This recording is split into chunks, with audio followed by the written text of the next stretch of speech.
Bienvenidas, bienvenidos. Ahora conoceremos a Irving Quirós, un reconocido pastelero mexicano con más de 20 años de experiencia y una gran trayectoria internacional.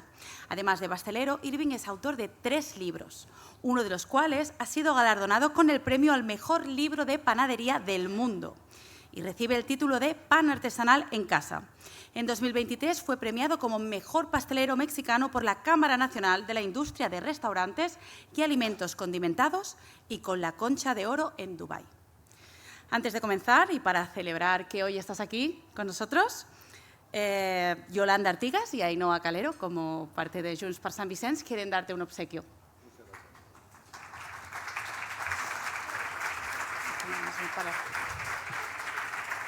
Gracias. Muchas gracias. Hola. Gracias.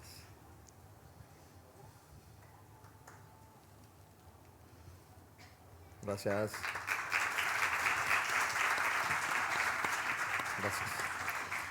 Así pues, hoy tendréis el placer de degustar una receta que recibe el alegre nombre de pan de muerto, que vamos aquí a disfrutar todos juntos.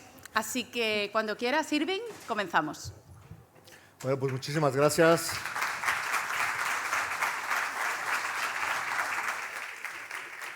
Estoy muy contento de estar aquí con ustedes. Cuando me invitaron a presentarme aquí en Barcelona, siempre venir a Barcelona es una gran idea. Yo dije, por supuesto que voy.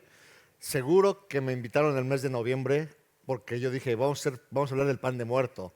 No tiene nada que ver el pan de muerto en enero, pero les voy a hablar un poquito de la tradición que tenemos los mexicanos con la panadería, con España, con muchas cosas. Primero que nada, yo vengo de una tradición panadera. Mi padre tenía una panadería en Toluca. Yo estudié gastronomía porque yo quería ser algo más que ser panadero. A mí me avergonzaba ser hijo de panadero, por así decirlo, cuando yo tenía 14, 15 años. Y después yo pude estudiar en Francia, yo quería ser pastelero, trabajé haciendo macarrones, trabajé haciendo postres. Y de repente la panadería me fue dando mis golpes de suerte. Y ahora me dedico 100% a la panadería desde hace unos 8 años y con orgullo les digo que soy panadero. Entonces vamos a comenzar platicando acerca del pan de muerto. Vamos con la primera diapositiva, por favor. La panadería mexicana y su pan de muerto. Vamos a empezar. La siguiente, por favor. La historia de la panadería mexicana. Con la llegada de los españoles a México, nos heredaron 3 cosas. ¿Cuáles creen que son las cosas que nos heredaron los españoles a los mexicanos? El trigo, ¿algo más? Más importante que el trigo. ¿Qué será? ¿El qué? No, el cacao, ese era mexicano. Ese nosotros se los pasamos a ustedes. No, la levadura francesa. Pero piensen en el fondo. Estamos hablando en castellano. Nosotros no hablábamos castellano. Entonces nos heredaron de eso casi no se habla. Ahora, no soy historiador, no soy antropólogo, soy panadero, pero vamos a hablar un poquito de todo eso acerca de cómo llegó el pan a nuestro México. Entonces, básicamente llegó Hernán Cortés, después llegó Cristóbal Colón, pero lo que nos heredaron principalmente los españoles a los mexicanos, el número 1, antes que el idioma castellano, fue la religión católica. Quien pagó estos viajes eran los reyes católicos y a ellos lo que más les interesaba en la conquista era que aprendiéramos o que se difundiera la religión católica. México es el país con más católicos en el mundo, seguido de Brasil, por la población que tenemos. Entonces, lo más importante es que ellos pregonaron y nos conquistaron con la religión. En segunda cosa importante, el español, que ahora vamos a decir que es el castellano. Nosotros en México decimos que hablamos español, el idioma súper importante. Y lo tercero, digamos que para poder seguir con las costumbres españolas, trajeron la agricultura, con ello el trigo, y con ello pues poder hacer pan. En México no teníamos trigo, éramos una cultura de maíz, éramos una cultura de aztecas. Nosotros, los dioses, los aztecas éramos una cultura politeísta, creíamos en muchos dioses, el dios de la lluvia, Quetzalcóatl, el dios del agua, el dios de la agricultura. Teníamos muchos dioses y gracias a los españoles empezamos a creer en la cultura cristiana. Entonces, vamos a la siguiente diapositiva, por favor. Entonces, ahí dice que la religión, ya hablamos de eso. Lo segundo es el idioma castellano y con la agricultura, con el pretexto de poder evangelizarnos, nos enseñaron que si nosotros sembrábamos nuestras tierras, podíamos tener algo a cambio y ahí empezó el comercio y durante muchos años los españoles eran los que dominaban el comercio en México. En un pueblo, en cualquier pueblo de México, se respetaban a 4 personas: el padre de la iglesia, el padre de la parroquia, al maestro, al doctor y al comerciante. Y la mayoría de los comerciantes eran españoles. Los españoles llegaron, pusieron sus comercios y siempre muy buenos en el comercio. Los dueños de las tiendas de hace 100 años eran siempre españoles. Los dueños de los hoteles, españoles. Y junto con el comercio llegaron los panaderos. Los primeros panaderos en México fueron panaderos españoles. Y nuestro pan es un pan muy parecido al pan español. Solamente que hace poco me hacían una entrevista y me decían, ¿cuál es la principal diferencia entre el pan español y el pan mexicano? Para mí el pan español es mucho más refinado, más sobrio, sabe más a pan. Y en México el pan es más dulce, es de colores, es de muchas formas. México es el país que tiene más formas de pan o más nombres de pan en el mundo. Se pueden tener documentadas más de 2000 variedades de pan. Entonces, México tenemos un territorio muy extenso, muy grande y muchos climas. Entonces, de repente encuentras panes de todos los sabores, de todos los colores y es algo muy bonito. En México, los primeros panes eran panes hechos con harina, con levadura, con sal. Tenemos un pan que se llama bolillo, que es como si fuera una baguette. Tenemos un pan que se llama telera. Tenemos un pambazo. ¿Alguien de aquí, quiero preguntar, si hay mexicanos? ¿Puede levantar la mano? Muy bien. Entonces ustedes sabrán de qué les hablo. Pero hay panes muy españoles. Tenemos un pan, una familia de panes que se llama pan español, que es un pan que lleva manteca. Y es un pan que se estira y que se forman rejas y cañones y maíces y muchas formas de panes. Entonces, a mí me han preguntado, oye, ¿sabes hacer el pan español? Y yo digo, sí, es este pan. Y me dice un español, no, eso no es pan español. Nosotros le llamamos pan español. Entonces, el pan en México, digamos que lo aprendimos de los españoles. Y entonces tenemos inclusive panes como la rosca de Reyes que se hace en diciembre, que es parecido a su roscón de Reyes. Nada más que nosotros le ponemos un muñequito, un niño Dios. No sé si aquí también se lo pongan. Allá le ponemos un niño Dios que es un muñequito de plástico y es una tradición muy del Día de Muerte, del Día de los Santos Reyes, ¿no? Entonces, quiero hablarles hoy acerca de un pan súper importante en México. Para mí les puedo decir que es mi pan favorito, es el pan de muertos. Vamos a la siguiente diapositiva, por favor. Los orígenes prehispánicos, México era un país de maíz, de cacao, ¿verdad? Y de amaranto. Nosotros no consumíamos trigo. Toda nuestros dulces o nuestra panadería era a partir de maíz, de tortilla, de cacao, de amaranto. Y con la llegada del trigo, las técnicas de panificación se hicieron tras la conquista. Las primeras panaderías en México eran del dueño de la tienda. Ellos tenían un horno y la gente normalmente hacía sus propios panes en su casa. Iba con el del horno para que les horneara sus panes con tecnología española que tenían el conocimiento y el dueño del horno les cobraba por un despiece. Es decir, yo les llevaba 10 panes, te horneo tus 10 panes, pero me pagas con uno. Y no se los comía, sino que lo vendía. Entonces era un negocio doble. Y así comenzaron a hacer los negocios de panaderías. Después, poco a poco, las panaderías fueron incorporándose con hornos. Los primeros hornos eran los hornos de piedra, los hornos de leña, los hornos que se alimentaban no había gas en esos tiempos, y eran hornos muy grandes, con una cocción muy buena. Y ya después llegó la tecnología, llegó el gas, llegó la electricidad, y hoy en día esos hornos ya no existen. Todos son hornos eléctricos y funcionan muy bien. Vamos a la siguiente diapositiva, por favor. Vamos a hablar de la fiesta de los muertos. En México, nosotros el día 1 y 2 de noviembre tenemos una tradición en donde honramos a los difuntos. Estos días las familias mexicanas hacen un altar de muertos. Eso es algo muy mexicano, no sé si en otros países de Latinoamérica lo hagan, pero en México, no sé si ustedes vieron la película de Disney de Coco. Es una fotografía, sin exagerar, de lo que es para nosotros el Día de Muertos. Y básicamente en un altar de muertos nosotros ponemos una mesa, ponemos siempre las fotografías de nuestros difuntos, del abuelito, del hermano, del tío, hasta que nos acordemos una foto.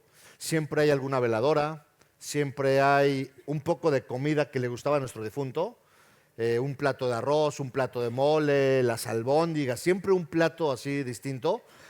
Los cigarros, yo me acuerdo que mi abuelo fumaba unos cigarros que se llamaban delicados y le buscaban los cigarritos para ponérselos en el altar. ¿Por qué le ponemos las cosas que les gustaban? Porque se supone que en la noche de muertos, los muertos tienen una noche libre y pueden venir a nuestras casas, su espíritu, y vienen a degustar lo que hay en las ofrendas que está hecho para ellos. Pero a lo que voy es que en todos los hogares puede haber veladoras, puede haber velas, puede haber papel picado, puede haber frutas, puede haber guisados. Por lo que no puede faltar es el pan de muerto. En todos los altares siempre existe un pan de muerto. Siempre, siempre, siempre, siempre. Entonces, se dice que la noche de los difuntos tienen un pase libre. Ellos llegan a nuestras casas, prueban todo lo que nosotros le hicimos con mucho cariño y al día siguiente se van. Y si nosotros probamos un pan de muerto, yo voy a hablar del pan, pero que si yo pruebo el pan de muerto de una ofrenda, ya no sabe rico, porque ellos se llevaron el sabor. Entonces tiene un significado muy, muy bonito que nosotros cada año lo hacemos. El pan de muerto se empieza a vender, digamos que pasando el 15 de septiembre, que es el día de la independencia, se empieza a vender el pan de muerto y pasando, digamos que tiene un mes para venderse, todo octubre y se acaba. Pero hoy en día el pan de muerto, de repente los supermercados, las grandes cadenas lo empiezan a vender desde el 5 de agosto y ya llega el Día de Muertos y tú ya probaste 4 o 5 panes de muertos y ya no es lo que era antes. Antes yo me acuerdo que en una panadería la gente hacía filas para probar el pan de muerto. Y hoy de repente ya el panadero ya no vende tanto, ya no hay una derrama económica tan importante para la venta del pan de muerto porque ya hubo mucha anticipación y debería de existir una ley que dijera que el pan de muerto es de tal fecha a tal fecha. Y también la rosca de Reyes, desde acaba pan de muerto y empiezan a vender roscas de Reyes posiblemente desde octubre, cuando es el 6 de enero, ¿no? Entonces, por ahí va el tema del pan de muerto, ¿sí? El pan de muerto es un pan que tiene mucho significado. El principal significado que tiene es que es un pan. Vamos a la siguiente diapositiva para que lo veamos. Ese es un pan de muerto. Es una foto de un pan de muerto. Básicamente un pan de muerto. Lo van a degustar ahorita ustedes. Este es un pan de muerto, es una foto del pan de muerto. Este es un pan de muerto sin cocción. Pero básicamente el pan de muerto tiene un ingrediente que se hace a partir de agua de azahar. El agua de azahar es esta agua que está hecha de la flor del naranjo, que se usa mucho para la comida árabe. ¿Qué tiene que ver el pan de muerto con el agua de azahar?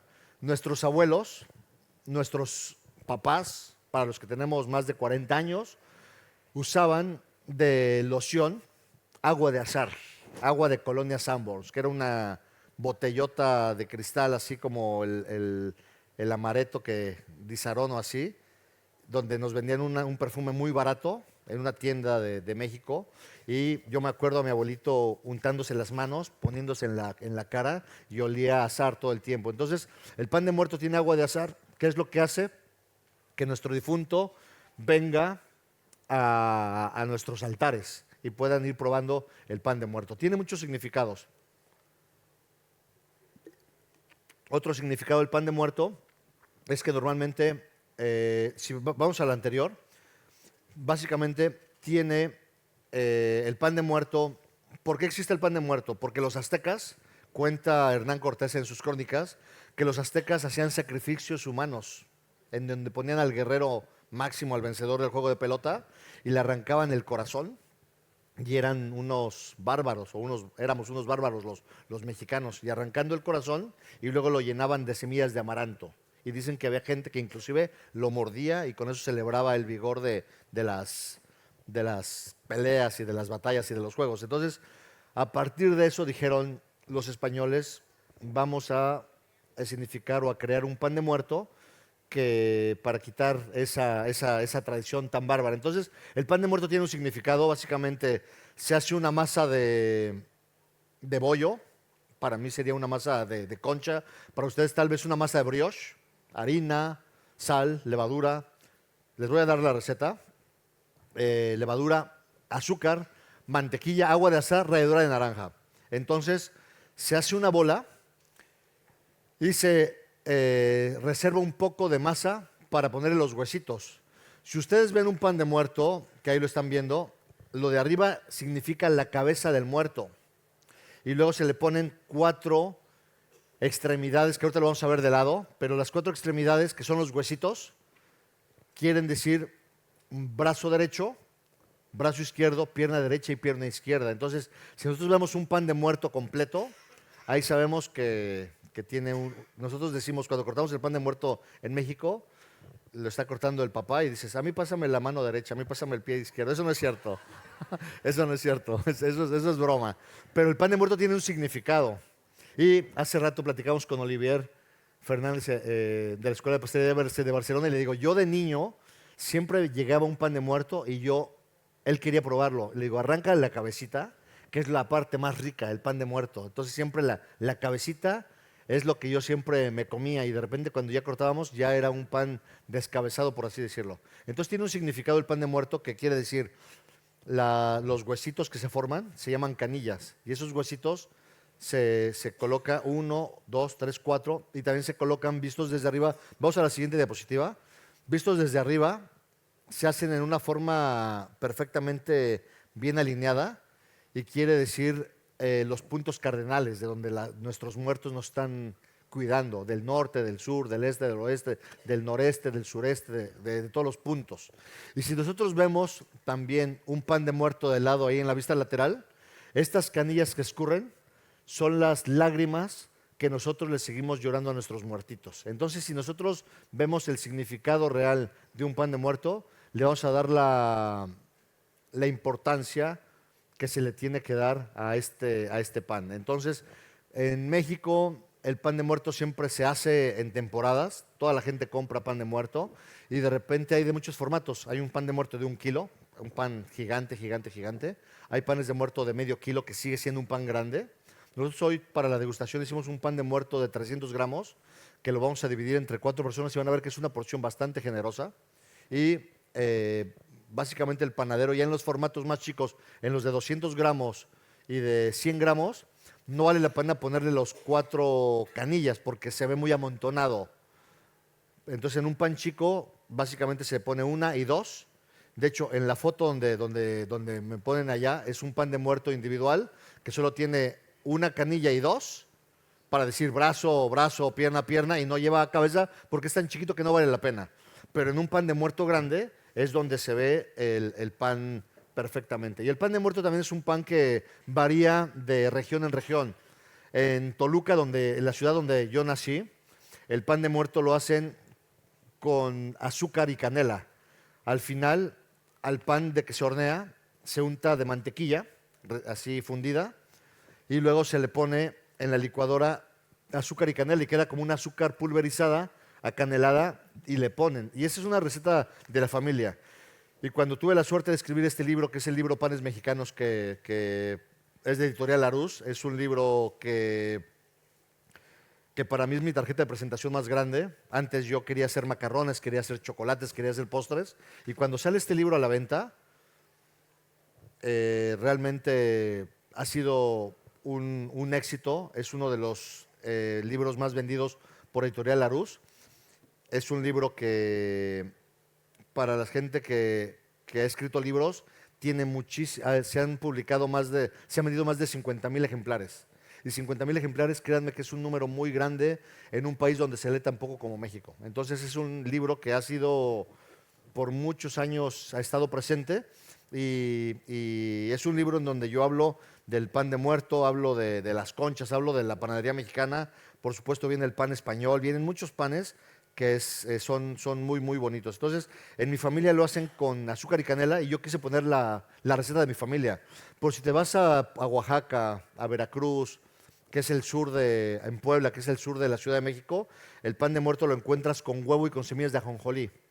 Y hay lugares en donde le ponen azúcar de color rojo, como colorado se ve. Entonces, el pan de muerto se puede conseguir en muchos formatos, pero básicamente es un pan que tiene mucho, mucho significado para todos nosotros. Si quieren ustedes ver la receta del pan de muerto, esta receta, en mi Instagram acabo de poner en las historias la receta del pan de muerto. Para que vayan al Instagram, estoy en el Instagram como mi nombre, Irving Q, IRVINGQ.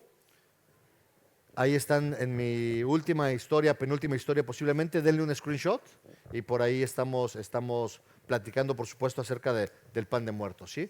Vamos a seguir platicando acerca del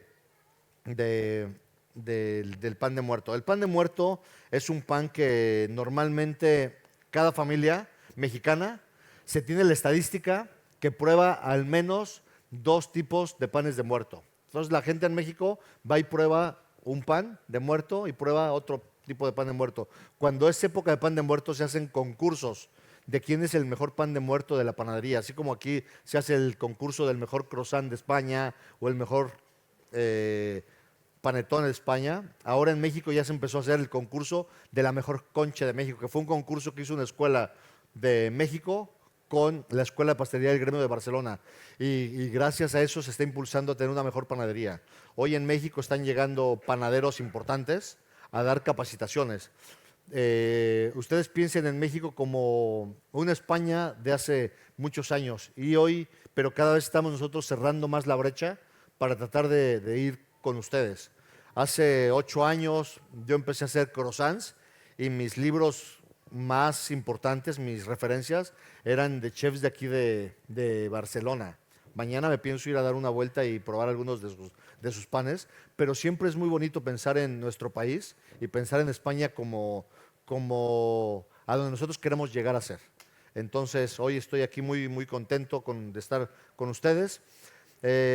Para las personas que son de... ¿Quién viene de México?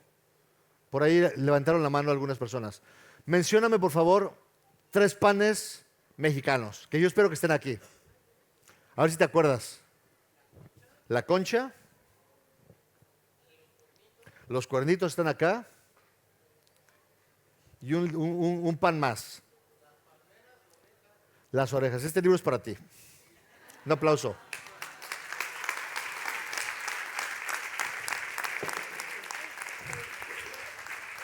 Estaba fácil, ¿no?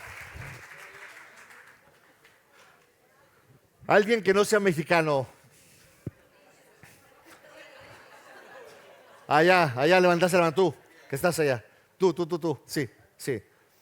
¿En dónde estamos? Te voy a hacer una pregunta súper difícil, ¿vale? ¿Estamos bien? ¿En dónde estamos hoy? Eso, ya te lo ganaste. Por favor, ¿me hace el favor de pasárselo?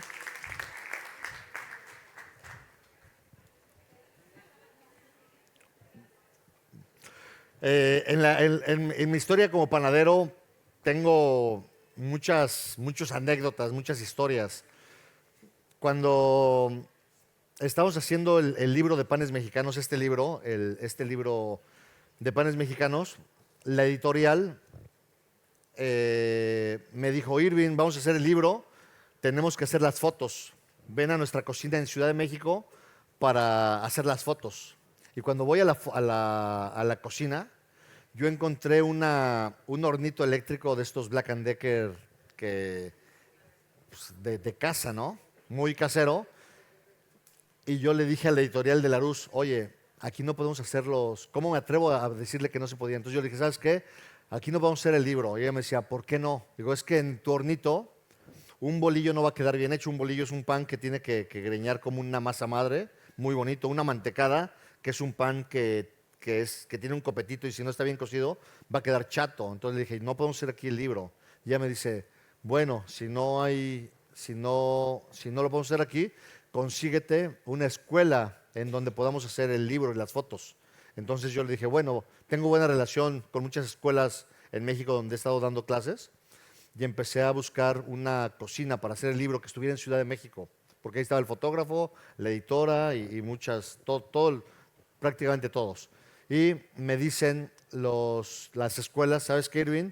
Te queremos mucho, pero estamos dando clases, te prestamos la cocina de las 6 de la tarde a las 5 de la mañana. Y era complicado hacer 18 panes en un solo día para que se dieran las 72 recetas que tiene este libro. Entonces, de repente, se me ocurrió la idea de hacerlo en la casa de mi papá. Mi papá tenía una panadería. Mi papá ahora tiene 74 años. ¿Tú lo conoces, Olivier? Hace unos días estaba viendo unas fotos con mi papá y con Olivier y con Luis Costa y con José Romero. Y mi papá ya no tiene su panadería, pero tiene un horno, tiene una laminadora, tiene la fermentadora, tiene todo. Y la persona, entonces yo le dije, oye, ¿me prestas tu obrador?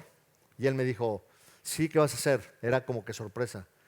Y la persona que me enseñó a hacer pan, ahora fue mi asistente a la hora de hacer mi libro. Entonces fue una cosa muy bonita. Pudimos hacer los panes replicados.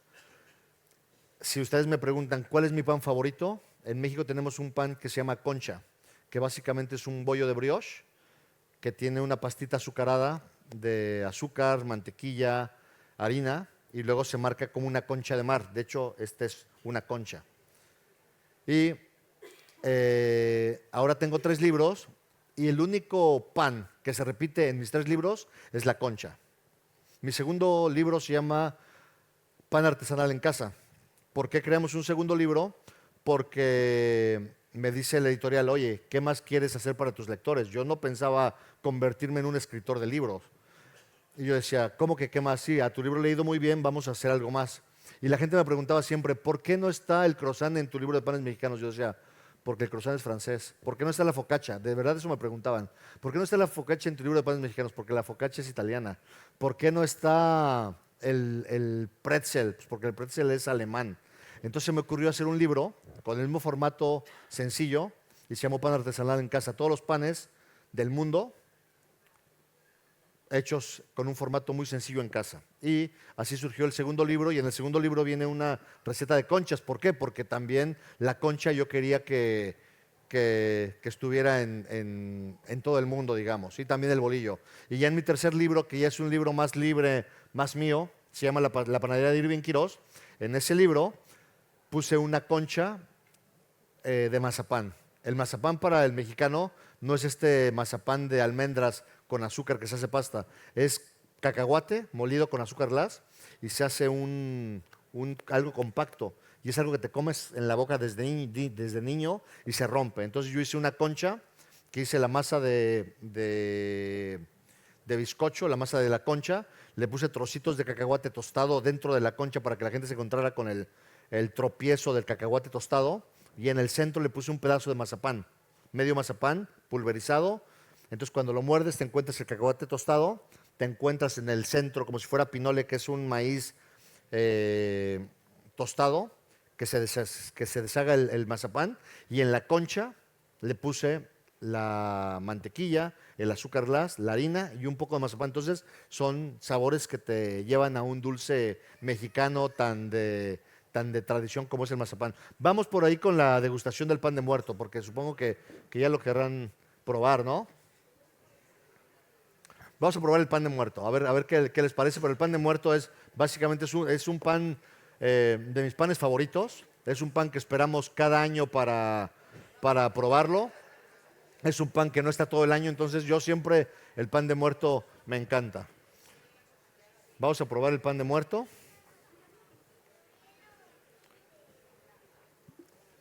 No vamos a hacer la degustación como Jesús, tan organizado con su hoja de cata y eso, no. Vamos a hacerlo más. Ya lo pueden ir mordiendo, ¿eh? pero es un pan muy suave, es un pan como un brioche. Y básicamente lo que van a encontrar es el sabor del azúcar por fuera, que es lo primero que van a probar. Después el sabor a mantequilla muy, muy fuerte. Y luego la ralladura de naranja con el agua de azahar, muy sutil.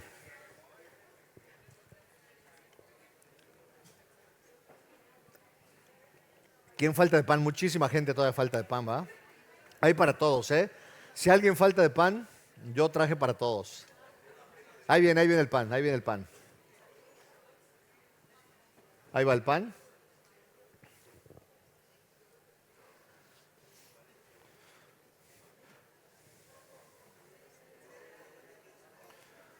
Mientras que probamos el pan, alguien de allá atrás, ¿quién quiere ganarse otro libro? Allá levantaste la mano primero, allá. ¿Tú? ¿De pie? A ver si pusiste atención. Mencióname 2 sabores del pan de muerto. Agua de azahar. Ahí está, listo para ti, por favor.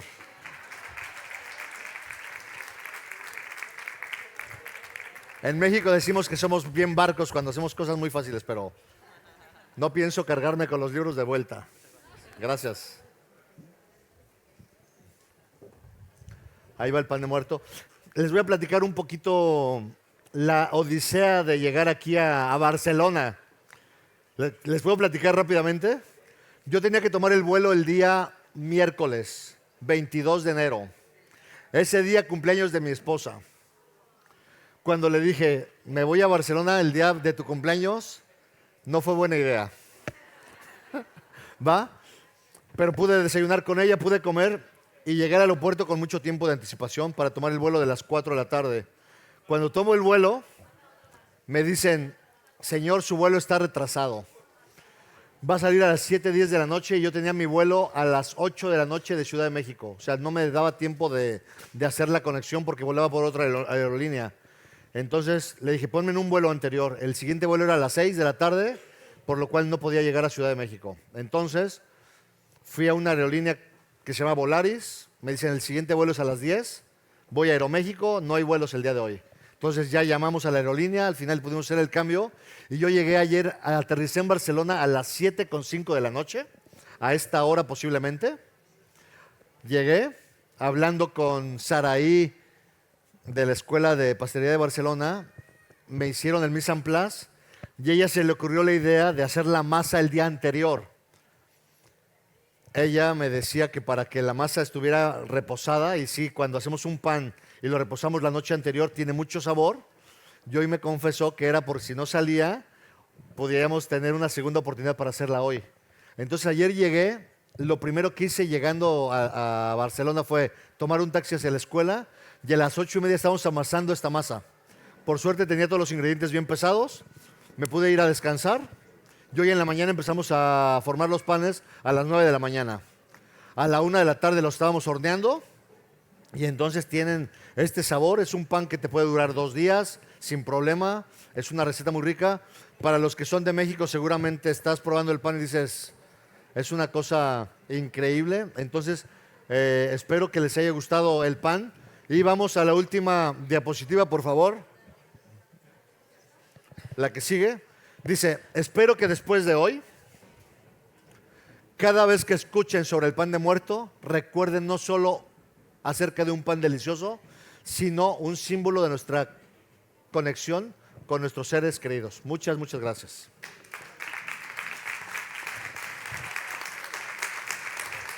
Gracias.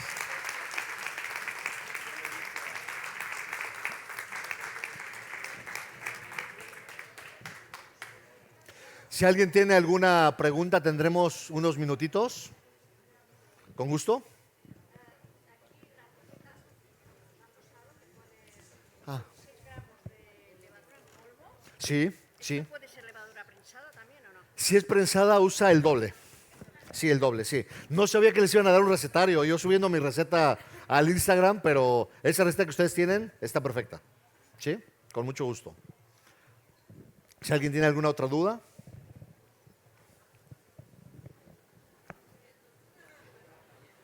Sí, por favor.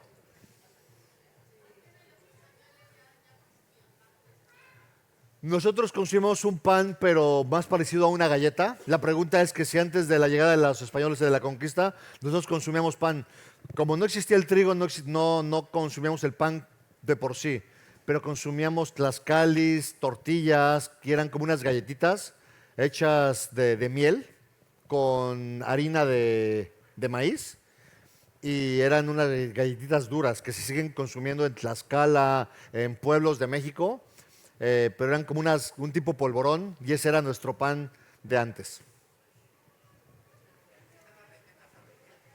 Esta es la receta familiar, solamente que en mi familia le ponemos azúcar con canela, pero esta es la receta de mi familia.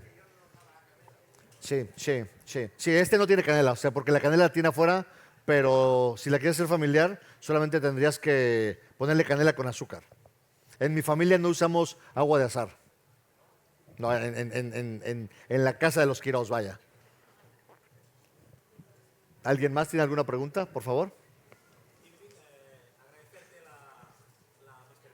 Sí, gracias.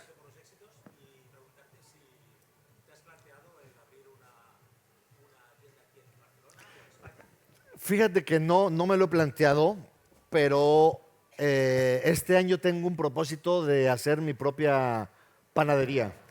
¿Por qué? Porque Irving Quiroz es un chef panadero, yo me considero un chef educador. Tengo una escuela de panadería. En México se llama Masijo, este es mi proyecto. Asesoro a muchas personas. Hay personas que me han dicho, Irving, tengo tu libro y hoy tengo 2 panaderías. Yo digo, hostia, yo soy el que escribí el libro. Y he estado asesorando a mucha gente. He estado asesorando a mucha gente que sin saber panadería hoy les va muy bien.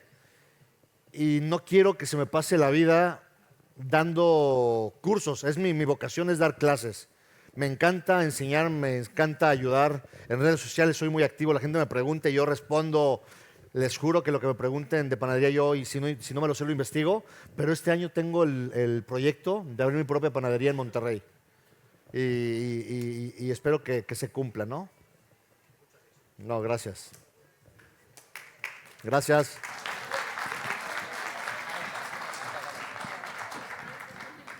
Una pregunta, para hacer la misma receta pero sin gluten. Es complejo. En México técnicamente no estamos muy familiarizados con el pan sin gluten. El pan sin gluten sigue siendo un pan feo, un pan sin sabor. He visto que españoles han logrado baguettes, crocantes, hojaldres sin gluten, pero técnicamente a mí no me ha interesado hacer pan sin gluten. La tendencia cotidiana te lleva a hacer eso. En mi segundo libro, la editorial me pidió un pan sin gluten, hice un pan sin gluten, pero a mí en lo personal se me dificulta porque en México todavía no tenemos ese conocimiento acerca del pan sin gluten, entonces es algo todavía complicado, todavía lejano para nosotros. Ok, gracias. Gracias.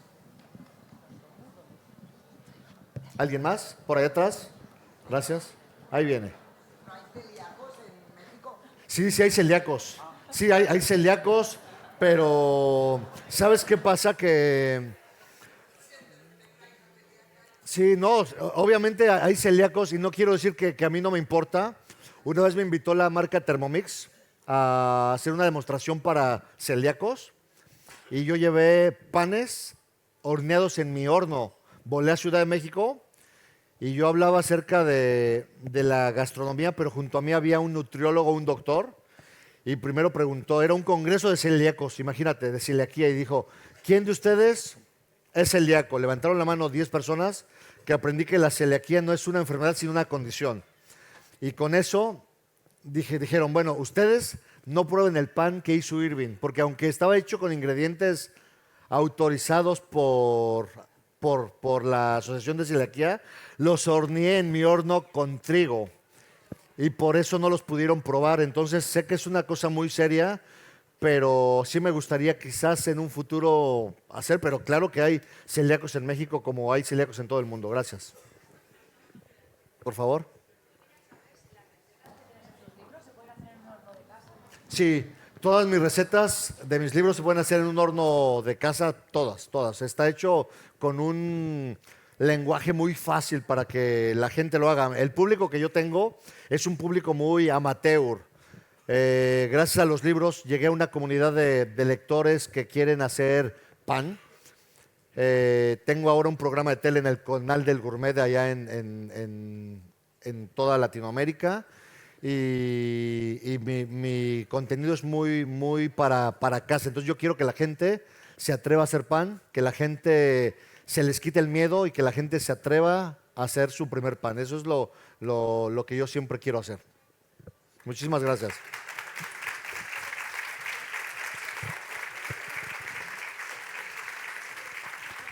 Es un obsequio. Me escribió por Instagram, me dice, tráeme un libro de México. Gracias que me escribiste cuando ya había perdido mi vuelo. Agarré un libro extra y con mucho gusto. Gracias.